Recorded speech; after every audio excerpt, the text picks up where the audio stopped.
musée de la préfecture de police de Paris.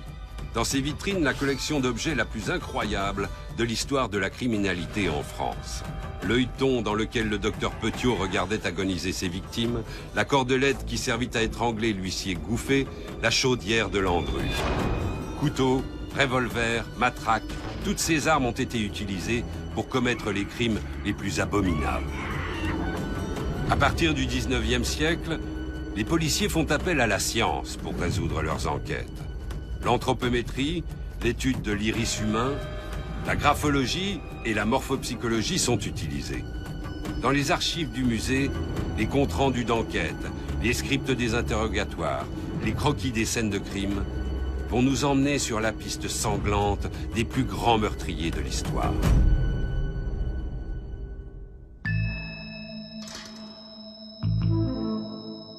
Comment un homme à l'air paisible, qui a passé une enfance heureuse et sans histoire, a pu basculer dans le crime en faisant disparaître de nombreuses jeunes femmes à tout jamais. Pendant la Première Guerre mondiale, les hommes sont au front tandis que les épouses, délaissées, doivent se mettre au travail afin de survivre. Profitant du contexte, le Barbe-Bleue de Gambet utilise les annonces matrimoniales pour appâter les femmes seules afin de les délester de leurs biens. On ne retrouvera jamais leur corps, tout au plus quelques ossements qui ne prouveront rien. L'inspecteur Jules Belin va mener une enquête extraordinaire pour confondre le coupable, qui a su méticuleusement brouiller toutes les pistes. Henri-Désiré Landru a fasciné l'opinion publique internationale et plusieurs réalisateurs ont porté à l'écran le parcours du célèbre meurtrier. Charlie Chaplin l'a incarné en 1947 dans le film Monsieur Verdoux. Claude Chabrol a réalisé Landru en 1962 avec Charles Denner. Plus récemment, en 2005, le comédien Patrick Timsit a prêté ses traits au fameux criminel dans un film de Pierre Boutron perpétuant ainsi, dans les mémoires, le souvenir de l'affaire Landru.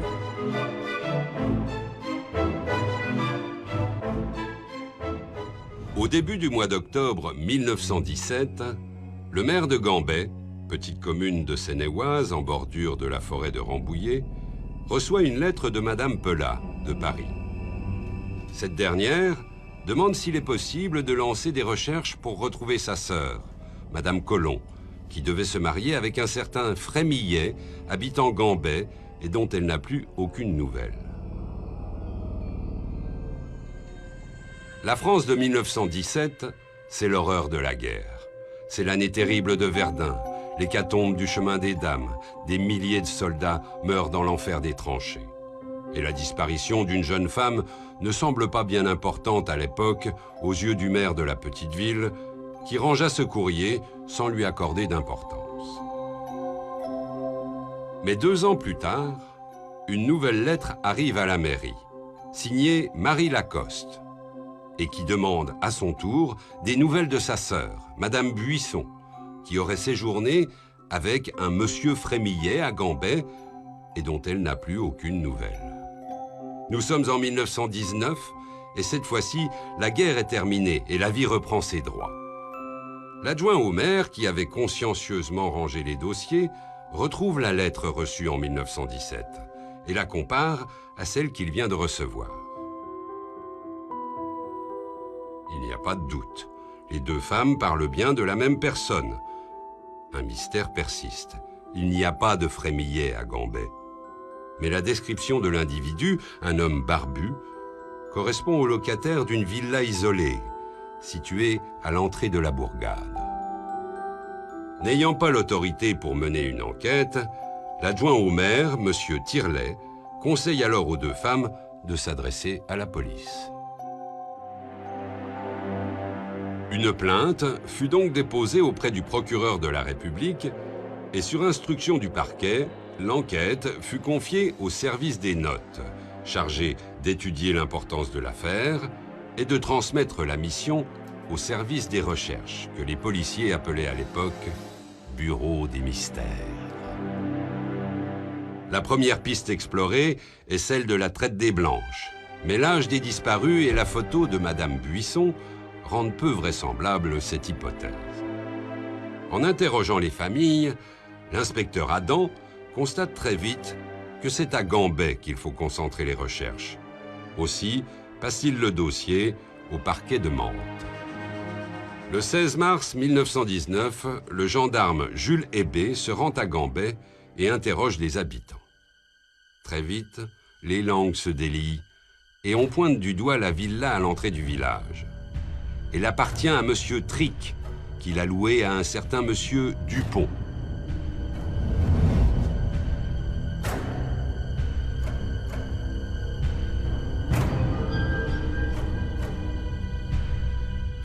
Alors Jules Hébé interroge les habitants de Gambet et ce qu'il entend est extraordinaire.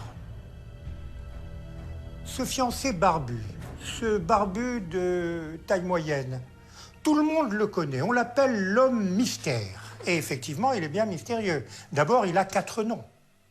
Il s'appelle Frémier, Cuchet, il s'appelle également Dupont et Guillain.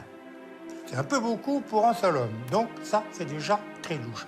Et ensuite, bien, son manège semble tout à fait extraordinaire aux habitants de Gambet. D'abord, à peine arrivé, il se fait livrer une énorme cuisinière et d'énormes quantités de charbon. Et pourquoi faire, bon Dieu? Il réside par intermittence. Mais il y a pire. Cet homme arrive à Gambet. Et lorsqu'il arrive à Gambet, il n'est jamais seul. Il est toujours accompagné d'une femme, mais à chaque fois, c'est une femme différente et des femmes d'âge les plus divers. Et ce qu'il y a encore de plus extraordinaire, c'est que, arrivant accompagné d'une femme, il repart toujours tout seul. Interrogé, le garde champêtre déclare « Je ne pourrais vous dire ce qui se passait dans cette maison, mais il y avait quelque chose d'étrange, car lorsqu'elle était habitée, les volets donnant sur la route n'étaient jamais ouverts. » D'autres témoignages parlent de fumée nauséabonde qui sortait, par moments, de la cheminée de la maison.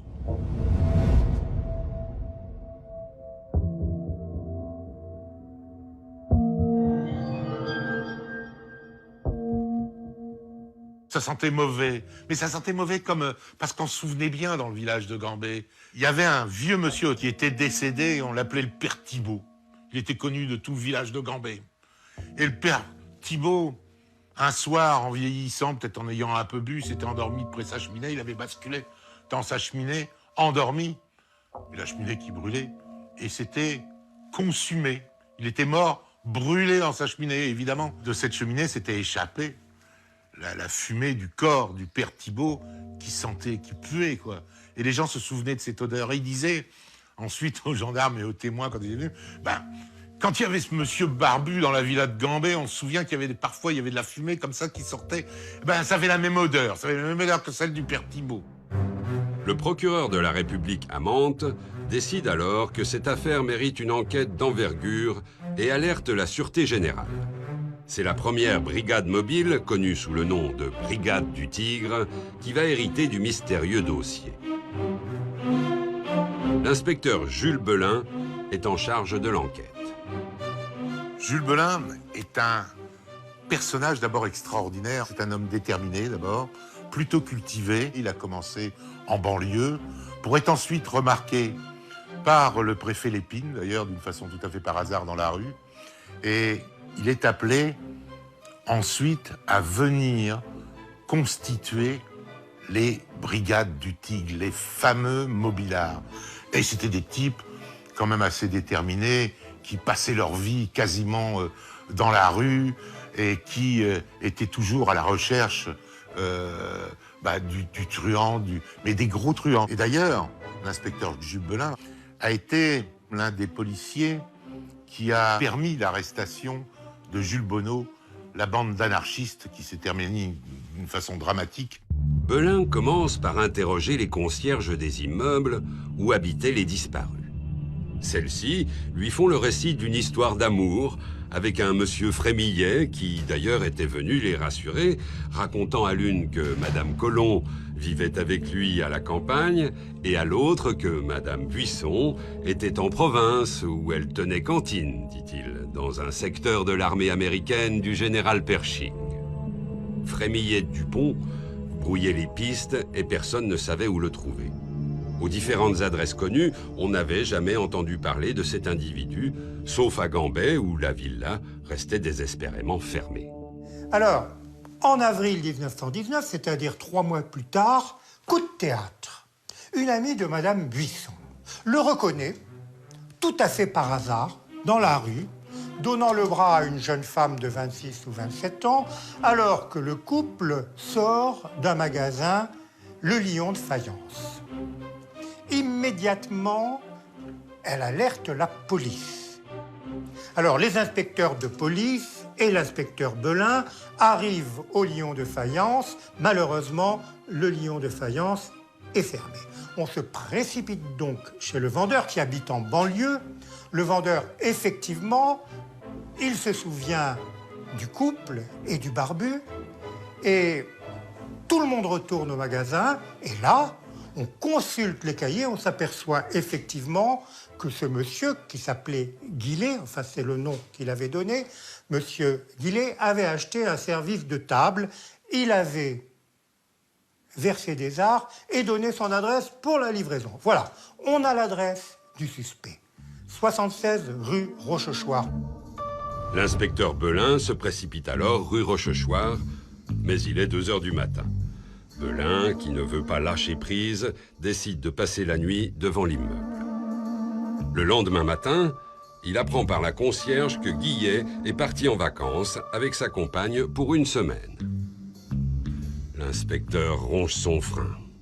Il va passer chaque jour devant l'immeuble de la rue Rochechouart. Et le 11 avril, vers 11 heures du soir, la concierge lui apprend que Guillet est rentré. Cette fois-ci, il est cuit, pense Belin. Mais il doit encore attendre. L'interpellation ne peut pas se faire avant le lever du soleil. Alors, pour ne prendre aucun risque, l'inspecteur décide de passer la nuit sur le palier devant la porte de l'appartement. À 9 heures, l'inspecteur Bromberger, qui l'a fait contacter grâce à la concierge, le rejoint et on peut pratiquer l'arrestation. Il frappe à la porte. Il entend du bruit dans l'appartement. Et il entend un homme qui parle et qui râle, qui ralote. Et Belin refrappe, sous prétexte d'ailleurs d'une vente de voiture, d'une petite annonce. Il ne se présente pas comme policier tout de suite. Et un homme lui dit à travers la porte, il dit, je suis pas réveillé, je suis encore en pyjama, revenez plus tard. Il dit, non mais il faut que je vous voie parce que... Et la personne finit par ouvrir. Et alors là, évidemment, Belin se présente. Et là, en face de lui, un homme que Belin décrit d'ailleurs comme un homme plutôt maigrelet, visage émacié, barbe fort noire, chauve, enfin, le visage...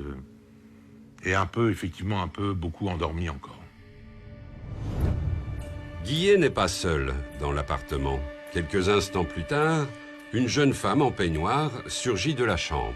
« Qui êtes-vous » hurle-t-elle. « C'est un malentendu » répond Guillet. Mais submergée par l'émotion, la jeune femme s'évanouit. Guillet et les policiers se précipitent vers elle, on lui fait respirer des sels, et elle revient à elle en gémissant. Belin demande alors à Guillet de se préparer pour une détention qui risque d'être longue. Il est 10 heures ce samedi 12 avril 1919, lorsque Guillet est introduit dans le bureau du commissaire d'Hôtel, au siège des Brigades du Tigre, aux 3 rue Greffule. Avant de faire asseoir le prévenu, le policier procède à la fouille. Dans les poches du pantalon, il y a quelques francs. De la poche intérieure droite de son veston, Belin sort un carnet couvert de toile noire. Et en continuant sa fouille, il découvre, dissimulé dans la doublure de son manteau, un autre carnet de notes.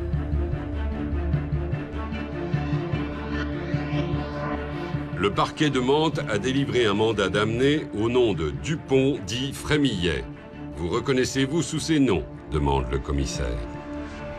Je m'appelle Lucien Guillet et je suis né à Rocroi en 1874, répond l'intéressé. Connaissez-vous ces 2 femmes du nom de Colomb et Buisson ? Guillet acquiesce d'un signe de tête. Ces femmes à qui vous avez promis le mariage ont disparu après vous avoir suivi à Gambais. Messieurs, réplique Guillet, ces personnes n'ont pas été confiées à ma garde.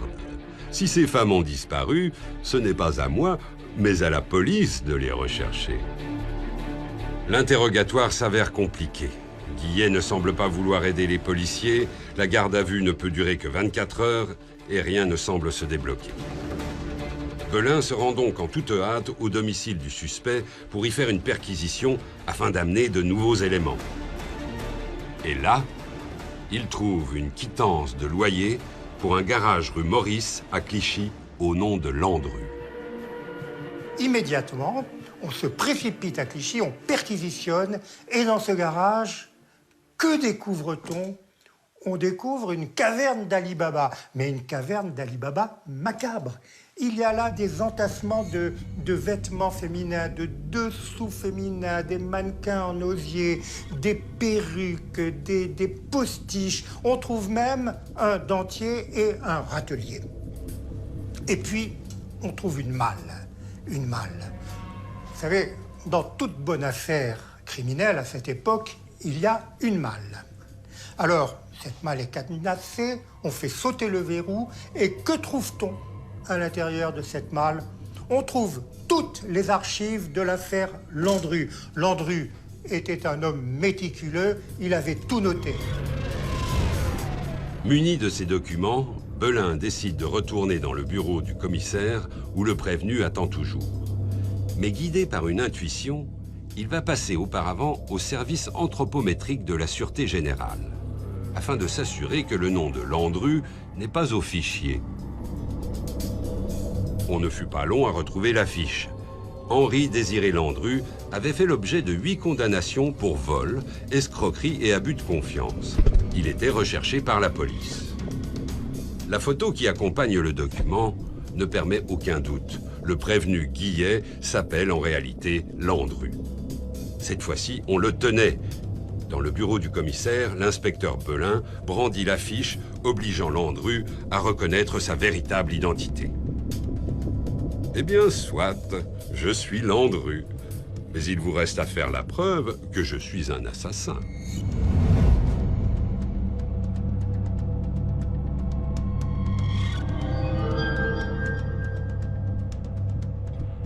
Landru est un homme qui est né le 12 avril 1869 dans une famille parisienne du 19e arrondissement.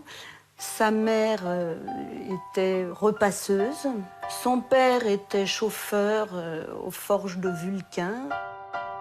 Il était très attendu, comme son nom l'indique, puisqu'il s'appelle Henri-Désiré Landru. Il est parti au service militaire et il fréquentait déjà celle qui va devenir son épouse. Donc il se marie et à partir de là, il devient père de famille, donc sa fille est déjà née. Il a une responsabilité. Là, quelque chose va changer pour lui. Il va s'inscrire pour chercher du travail, il va en trouver, il va entrer dans un cabinet d'architecte, mais il entre dans une manière de travailler qui n'est jamais la bonne, qui n'est jamais suffisante, qui n'est jamais ce qu'il aurait voulu, qui n'est jamais ça. Et à ce moment-là, il s'en va toujours de partout. À côté de ça, chez lui, il raconte à sa femme ce qu'il aurait voulu être en réalité. Donc il lui dit qu'il a participé à la découverte, à la construction d'usines, à la découverte de mines, à l'assainissement de je ne sais quel terrain ou je ne sais quoi. Enfin bref, des travaux extrêmement prestigieux, mais qui ne sont que des récits. Alors là, on peut dire c'est un mythomane. Au commissariat, toute la journée, les inspecteurs vont cuisiner le suspect. Il est imperturbable, ne dit plus un mot.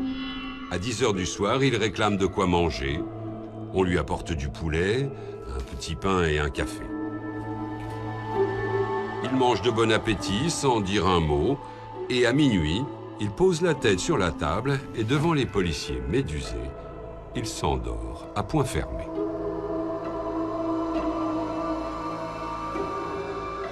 À 6 heures, le lendemain matin, Landru ouvre un œil et réclame du café au lait et des croissants.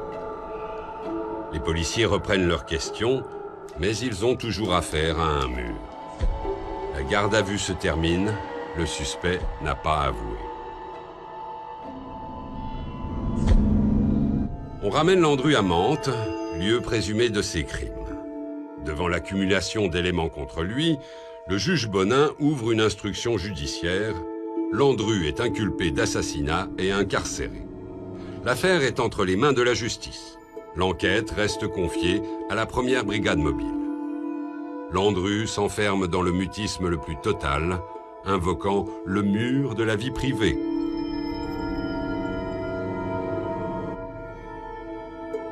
Les 2 carnets de Landru vont être d'une importance cruciale pour l'enquête.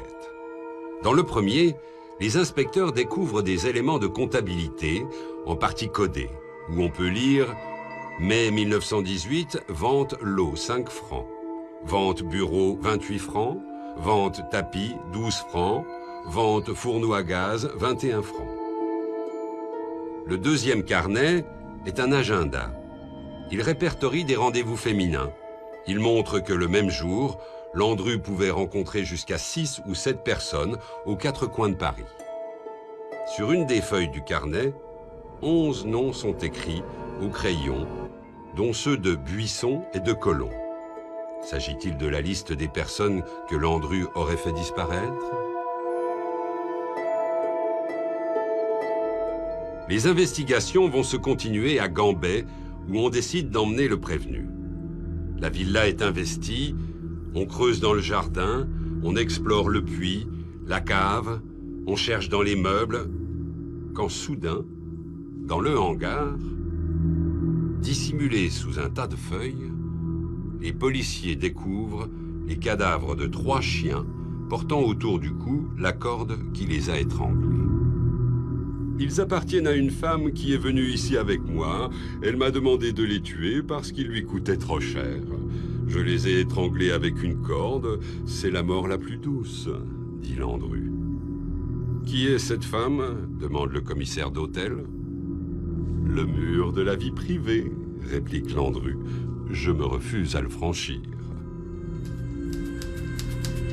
Le 16 avril, Madame Friedman se présente avec son mari au siège de la première brigade mobile. Elle déclare avoir reconnu sur le journal la photo de Landru. Elle connaît cet individu sous le nom de Dillard. Il avait rencontré sa sœur, Madame Cuchet, en avril 1914. Il lui avait fait des promesses de mariage et l'avait invitée à Vernouillet, où elle s'était rendue avec son fils de 15 ans. Depuis janvier 1915, elle n'avait plus de nouvelles. Reprenant la liste trouvée dans les documents de Landru et comportant 11 noms, les inspecteurs retrouvèrent le nom de Cuchet. Et sur la ligne suivante, la lettre J. idem. Avec les noms de Buisson et Colomb, cela faisait 4 victimes identifiées. Il en restait 7 à trouver. Les 4 disparitions font la une de la presse. Le Matin fait allusion à Barbe Bleue. Le feuilleton Landru commence et tous les journaux apportent leur lot d'informations. Alors la presse va jouer un rôle capital dans l'identification des victimes de Landru. Tout d'abord, il faut savoir ce qu'est la presse. En 1920, la presse est une institution gigantesque, tentaculaire. Le moindre quotidien tire à plusieurs centaines de milliers d'exemplaires, sinon à plusieurs millions d'exemplaires. Or, la photographie de presse a fait son apparition au début du siècle. La tête de Landru est donc dans tous les esprits. Dans ces conditions, la police judiciaire va recevoir des dizaines de milliers de lettres pour dire « mais tel individu, on le connaît, telle personne qui a disparu à telle époque était en sa compagnie ». Donc pour la police, un problème monumental se pose. Comment faire le tri? Fort heureusement, la police n'a pas communiqué à la presse les noms des femmes inscrites au carnet fatal. Donc, dès que l'un de ces noms apparaît dans une lettre, immédiatement, on sait que la piste est bonne. C'est en lisant les journaux que Madame Vanhove, concierge au 330 rue Saint-Jacques, reconnaît le barbu qui, en janvier 1919, avait séduit une des locataires de l'immeuble, Mademoiselle Marchadier. Marie-Thérèse Marchadier, eh bien, c'est une prostituée, c'est une courtisane de haut vol, elle a 39 ans, c'est une belle femme et elle rêve de se reconvertir dans une existence honnête et bourgeoise. Et pour cela, elle a amassé un certain magot, un petit pécule. Lorsqu'elle rencontre Landru, c'est le coup de foudre. Landru est l'homme de ses rêves. Pour Landru, c'est également le coup de foudre. Mais Landru, lui, le coup de foudre, c'est pour le magot. Alors, Marie-Thérèse Marchadier, eh bien, c'est la proie rêvée pour Landru. Parce que quelle est la technique de Landru? Isoler ses fiancés, les couper de leur famille, les couper du monde pour réduire au maximum le nombre des témoins. Or, pour toute famille, Marie-Thérèse Marchadier n'a que 2 petits chiens griffons qu'elle adore, Mimi et Loulou, qui, soit dit en passant, termineront leur carrière au bout d'une corde. Dès lors, pour Landru, l'affaire est entendue, c'est sans état d'âme qu'il recrute Marie-Thérèse Marchadier pour son fonds de commerce. Adrienne Poilot, une amie de Marie-Thérèse Marchadier, se présenta quelques jours plus tard aux enquêteurs.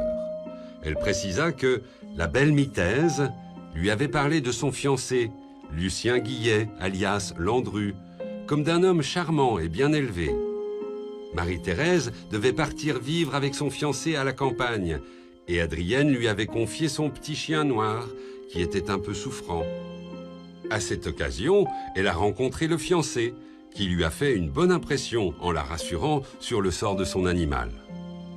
Il n'y a pas de doute.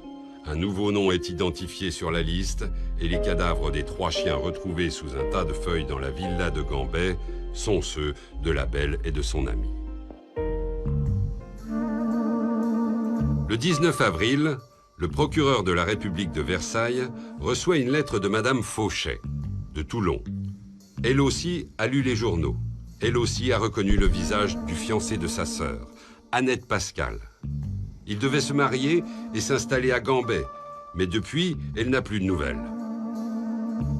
Là encore, le nom est sur la liste de Landru.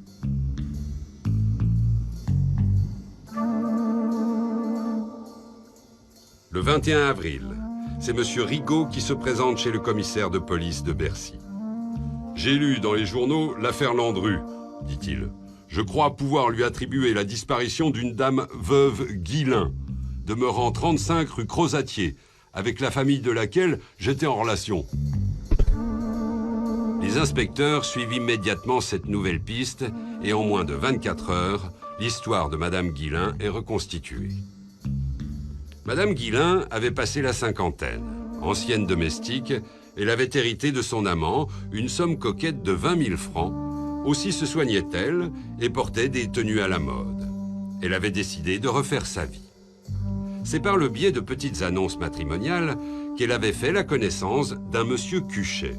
Ce dernier se faisait passer pour le consul de France à Melbourne, en Australie.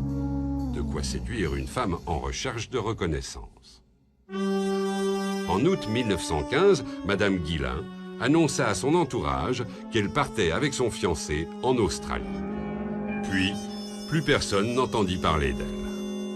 En 1916, la concierge de l'immeuble rue Crozatier, où habitait Madame Guillain avant sa rencontre avec le consul, reconnut Monsieur Cuchet, alias Landru, dans le 13e arrondissement, accompagné de 2 femmes. Elle imagina immédiatement le pire. Il n'y avait pas le nom de Madame Guillain sur la liste retrouvée dans l'agenda de Landru. Mais il y avait le nom de Crozatier, justement le nom de la rue où cette dernière habitait. Le rapport était évident. Mais comment toutes ces femmes avaient-elles pu succomber au charme de l'escroc.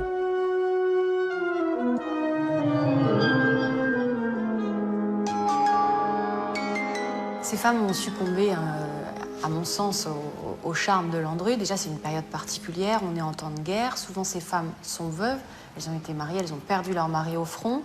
Là, c'est vrai qu'il y a peu d'hommes et qu'elles ont besoin d'être séduites. Il y a un certain besoin aussi de refaire sa vie et on a une meilleure place sociale, il est vrai, à cette époque-là, quand on est marié et qu'on a une famille. Au-delà de ça, c'est vrai que Landru maîtrise le verbe à la perfection et que je pense qu'il a beaucoup de facilité à les séduire. Ces femmes attendent le mariage et Landru leur promet le mariage. C'est exactement ça, pour avoir cette place aussi dans la société alors qu'on a perdu déjà un mari. Et voilà, c'est ce qu'il leur promet, c'est ce qu'elles attendent. Après, il les emmène à Gambais et malheureusement, il n'y aura jamais de mariage. La liste comportait 11 noms. Cuchet et son fils, les premières victimes de Landru, avaient été identifiés. Crozatier venait de livrer son secret et correspondait à Madame Guillain. Madame Colomb, Madame Buisson, Marie-Thérèse Marchadier et Annette Pascal faisaient partie des victimes. Il restait à mettre des visages sur les 4 derniers noms de la liste. Jaume, Babelais, et plus mystérieusement ce qui correspondait à un code, Brésil et Havre. En étudiant de près les archives retrouvées dans le garage de Clichy, les inspecteurs découvrent dans le dossier Jaume le nom de Barthélemy. En recoupant avec l'agenda de rendez-vous, ils lisent ces quelques lignes.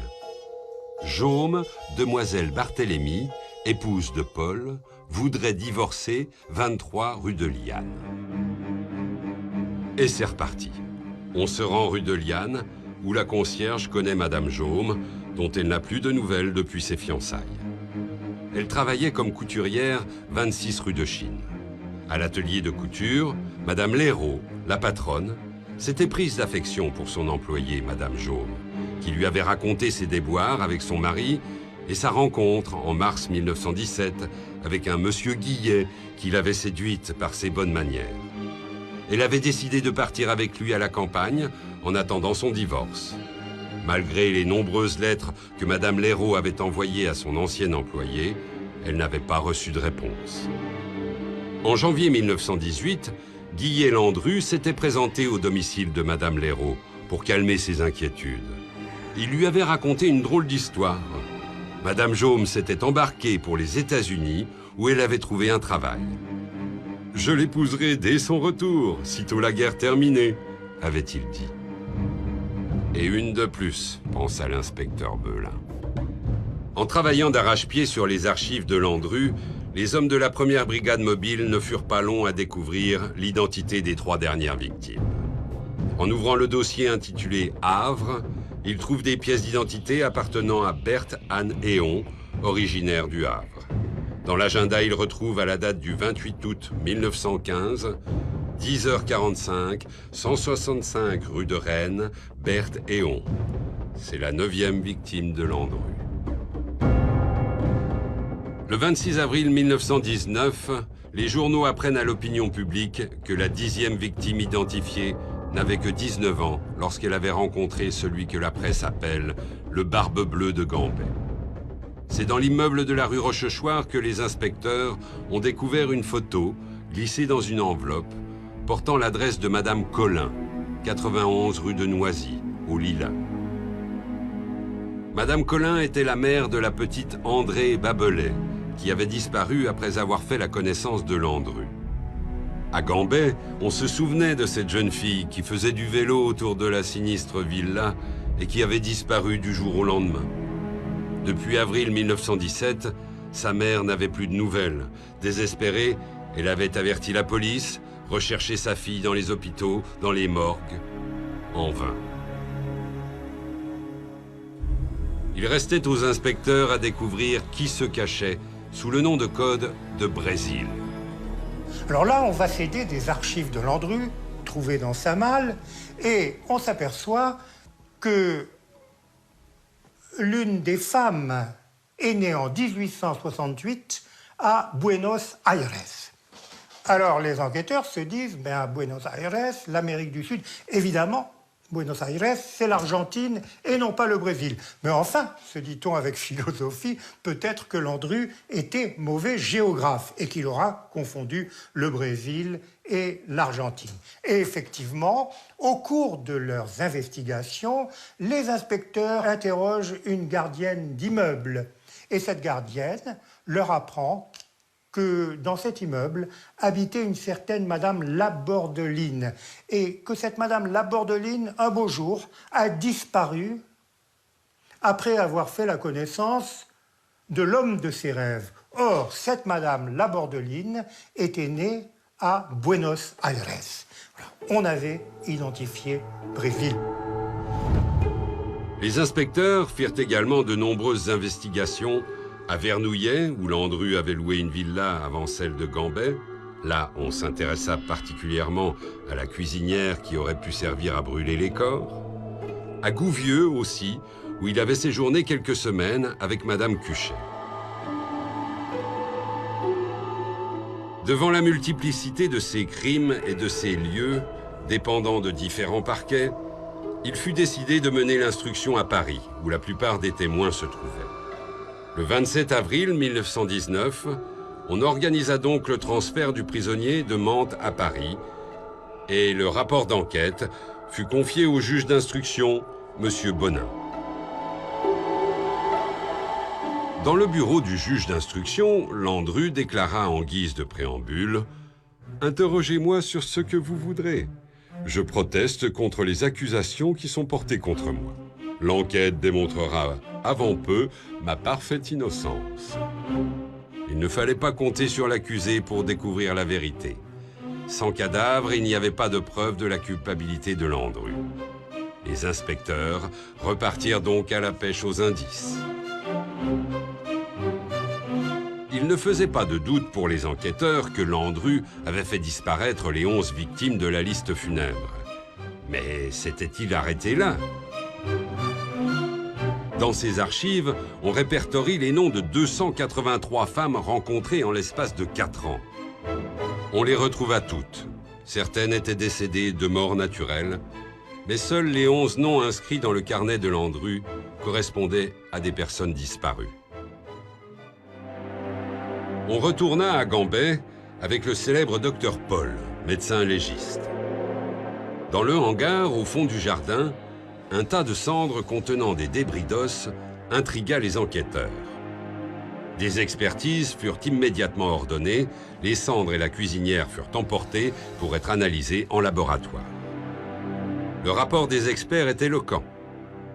Après examen, il a été retrouvé 1500 grammes de débris d'os et de dents d'origine humaine, dont 996 grammes provenant de crânes humains. 187 os ont été identifiés et il a été établi que les ossements proviennent indiscutablement de 3 crânes, 6 mains et 5 pieds provenant de 3 cadavres différents. En outre, les débris d'un 4e cadavre ont également été identifiés. Recoupés avec les différents témoignages des voisins, qui à plusieurs reprises avaient constaté une fumée nauséabonde sortant de la cheminée de la villa, il semblait bien que la disparition des cadavres s'expliquait par leur incinération dans la fameuse cuisinière. Pourtant, il reste un doute. Seuls des débris de crâne, de mains et de pieds ont été retrouvés parmi les cendres.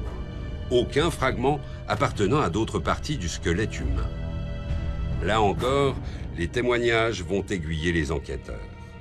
Landru a été vu à plusieurs reprises, sillonnant la campagne dans les bois autour de Gambet. Alors on interroge tout le monde. Et bien sûr, en pareil cas, tout le monde a vu quelque chose. Par exemple, on a vu un automobiliste qui s'était arrêté pour une raison ou pour une autre, non loin d'un étang, qui avait vu de nuit un mystérieux personnage jeter un fardeau dans un étang voisin de Gambet. On avait vu également, on parlait de morceaux de chair qui flottaient à la surface du même étang. Alors, on va examiner l'étang, on va le sonder, on fait venir, la brigade criminelle fait venir de Paris des hommes grenouilles.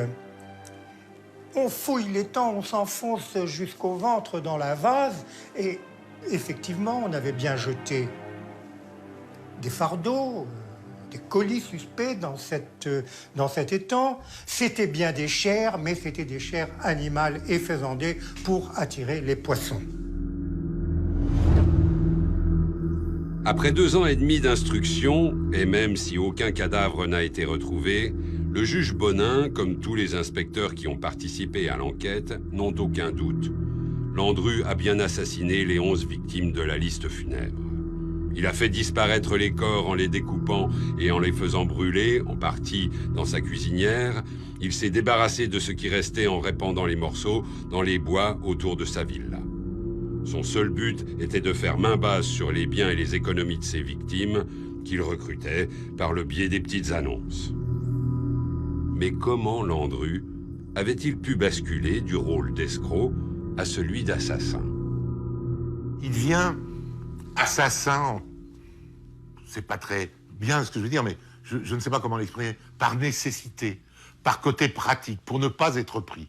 C'est pour ça, mais c'est pas un assassin dans l'âme, c'est pas un serial killer, c'est un tueur récidiviste, Landru. Mais il va tuer parce que, il faut bien se débarrasser. Ce qu'il met en dehors des normes, en tant que terrible criminel, et qui va marquer la mémoire collective, c'est que dans l'histoire des annales criminelles françaises, Henri-Désiré Landru va être le premier assassin à mettre en place une méthode de disparition de ses victimes. Et elle est totale, puisque dans sa maison, l'une des maisons la plus célèbre, celle de Gambé, là où il achète la cuisinière, où il fait brûler ses victimes, c'est vraiment avec l'intention qu'on ne retrouve rien. Et c'est vraiment pensé, calculé, élaboré et réalisé. Et ça, c'est quand même le côté du personnage, un des côtés du personnage les plus effrayants qu'on retrouvera jusqu'à sa fin, jusqu'à la veille de son exécution, puisqu'il est d'un cynisme incroyable. Lorsque le juge Bonin remet le dossier d'instruction de l'affaire Landru à la chambre d'accusation, il contient 7000 pages. Rien n'a été laissé au hasard. Le 7 novembre 1921, Henri-Désiré Landru comparaît devant la cour d'assises de Versailles. Le président Gilbert va diriger les débats. Maître Robert Godefroy est l'avocat général. L'avocat de la défense est maître Demoro Giafferi. Le procès va durer 20 jours. C'est un grand procès. Il est rehaussé par la présence de personnalités. On y voit Mistinguett, il y a Rému, il y a Maurice Chevalier, et le matin, le journal Le Matin, a délégué sa chroniqueuse, Colette, qui va faire de très beaux récits de ce procès. Et alors, Landru va apparaître à ce procès dans une forme éblouissante. C'est un grand comédien, Landru. Il va exploiter à fond la faille de l'accusation, à savoir qu'il n'y a pas de crime sans cadavre. Où sont les cadavres? Et à la rescousse de cet argument, eh bien, le parquet, le président et la police judiciaire reçoivent quotidiennement des lettres pour leur dire que tel fiancé supposé disparu habite à tel endroit, et on donne des renseignements extrêmement précis. Et alors, eh bien, les délégations judiciaires partent aux 4 coins de Paris. On va vérifier tous ces renseignements. Eh bien, dira Landru et son avocat, maître Demoro Giafferi, eh bien, si on vérifie l'authenticité des renseignements ainsi portés à la connaissance de la police, c'est qu'on a un doute. Si l'on était sûr de la mort des fiancés de Landru et de la culpabilité de mon client, on ne se donnerait pas la peine de faire des vérifications. Malgré les horreurs évoquées pendant la description des crimes abominables commis par Landru, les joutes verbales, accompagnées de bons mots, vont faire passer le public du frisson au rire. Lorsque l'avocat général lui dit « Monsieur Landru, on estime à 283 le nombre de vos fiancées successives », l'accusé se lève et s'adressant à la cour et au public, il dit « Et je n'en aurais tué que 10, comme on a été indulgent avec moi. Et à un autre moment, ma tête! Vous parlez toujours de ma tête. Je regrette de ne pas en avoir plusieurs à vous offrir, monsieur l'avocat général. Le lundi 21 novembre, le train de 10h27 qui relie Paris Invalides à Versailles est complet. Ce jour-là, on attend la déposition de Fernande Segret, la dernière maîtresse de Landru, celle qui était dans son lit le jour de son arrestation. Lorsqu'elle apparaît dans le prétoire, le public retient son souffle. Landru lève les yeux soudain fasciné. Fernande Segret s'approche de la barre, elle trébuche, porte les mains à ses yeux et fond en larmes. À la demande de maître de Moreau-Diaferry, le président Gilbert décide alors de reporter l'audition du témoin à plus tard, ne la jugeant pas en état de répondre aux questions. Le lendemain, la belle apparaît de nouveau dans la salle d'audience. Une rumeur se fait entendre dans le public. « Nous ne sommes pas au théâtre !» s'écrie le président. « La tête d'un homme est en jeu !» D'une voix douce, Fernande Segret commence son récit. « J'ai fait la connaissance de Lucien Guillet dans un tramway où il m'avait cédé sa place. Quand je suis descendu, il m'a suivi et a cherché à engager la conversation. » Puis Fernande se trouble, éclate en sanglots. « Pouvez-vous continuer, mademoiselle ?» demande le président. « Oh, que je suis malheureuse! Comment ai-je pu ne pas prévoir cela ?» Landru l'écoute, impassible. Lorsque le président lui demande « Comment était Landru avec vous ?» elle répond « Landru était un homme passionné, mais normal. » Normal ? La cour est médusée.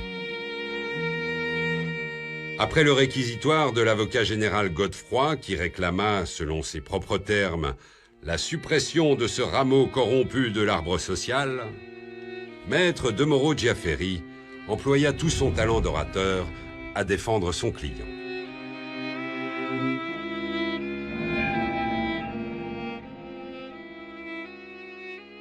La plaidoirie de mon grand-père a eu cette particularité qu'elle s'est déroulée en 2 après-midi consécutives.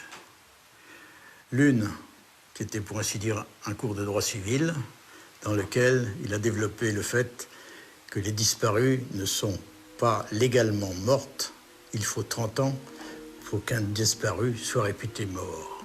Le lendemain, mon grand-père a développé la notion d'erreur judiciaire. Il l'étayait avec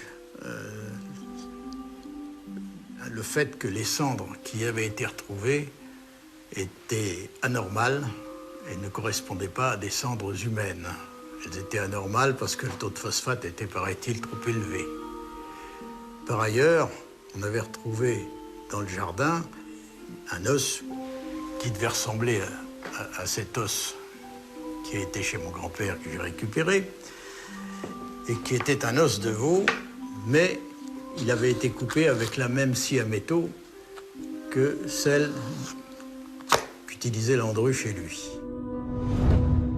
Pour terminer, maître de Moreau-Diaferry se tourna vers les jurés et leur dit « Dites-vous, messieurs, qu'en marge de votre arrêt, on pourrait inscrire ces mots « Ils ont donné la mort et ils se sont trompés ».